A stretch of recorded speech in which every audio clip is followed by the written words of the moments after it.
Okay, cool. So we're going to start off doing this video a little differently than usual, because as you guys know, we focus a lot about accountability here and we're always asking you guys questions. But today I want to introduce a framework to you, and that framework is called Ikigai. Ikigai.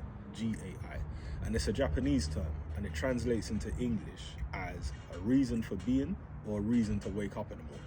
So, as we know, a lot of us live the mundane realities of life every single day, whether that be the school run or going to our job, our 9 to 5s, you name it.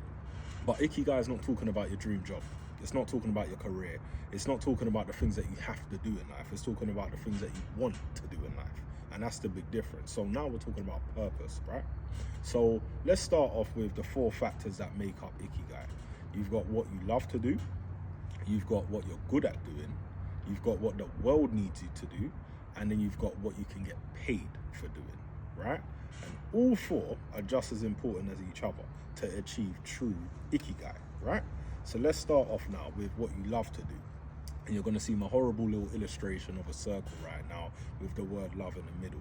But let's talk about that a bit more. What would you actually do and commit to in life on a long-term level that you wouldn't mind doing without being paid?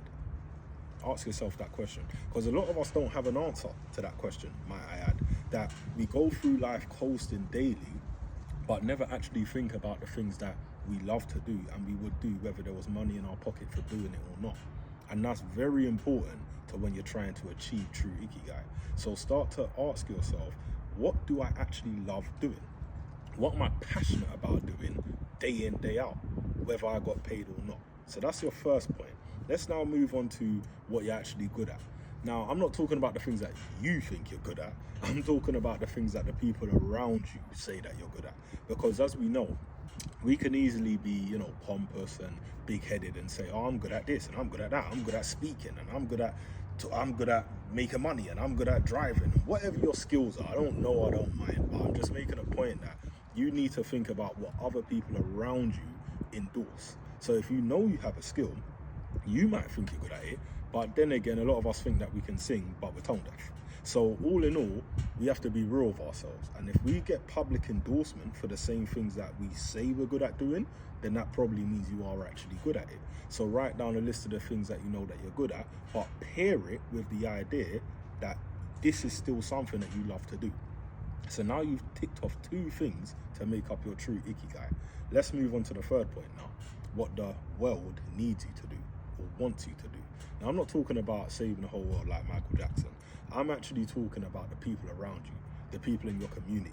Are you solving problems that people would look to you, and probably you only within your vicinity, as being the go-to person for that thing? And if you know that you're achieving that on a regular basis, then again, that's still public endorsement. So now you've ticked off 3 things for your Ikigai. You know what you love to do, you know what you're good at doing, and other people think you're good at doing, and the people around you need you to be doing this thing. The 4th thing, and probably the most important to most of us, is can you get paid for doing it? If it's something that you can't get paid to do, are you going to commit to it long term? Let's be real. Money is a motivator. And as the Bible says, money is a defense. So we actually need money in our day-to-day. So whenever we have passion projects, that's all well and good. But a lot of the time people find themselves volunteering because they haven't found an avenue to actually get paid from that thing yet, right? So we need to look at all 4 of those factors, merge them all together, and the one thing that you say you love to do, make sure it also ticks the other 3 boxes. And that's how you get your true Ikigai. So I want us to really think about that today, because I had to think about what is my Ikigai. You guys know that I'm in the coaching space, so I really focus on accountability, conditioning, especially as Not for the Weak-Hearted as a whole. That is our main focus. But that is my true Ikigai, because I love to do it. I love to help people. I love to empower people. I'm also pretty good at doing it because a lot of people like to listen to me or come to me for advice and things like that. Then I know that the people around me need it because I've been there, done that for them.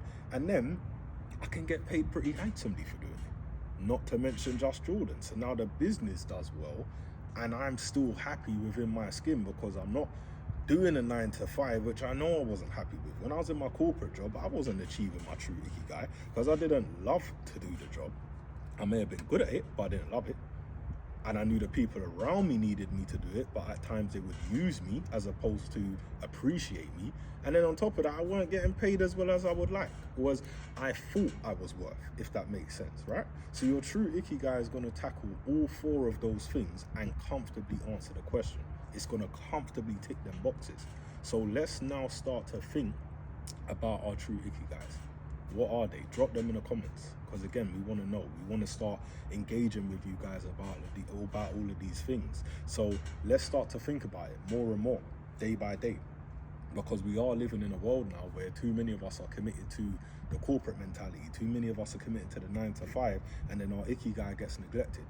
And then we wonder why we're not happy, but then the people around us that are focused on their ikigai, that are focused on their purpose in life, are the ones that are thriving. So let's start asking ourselves them questions today, not for the weak-hearted.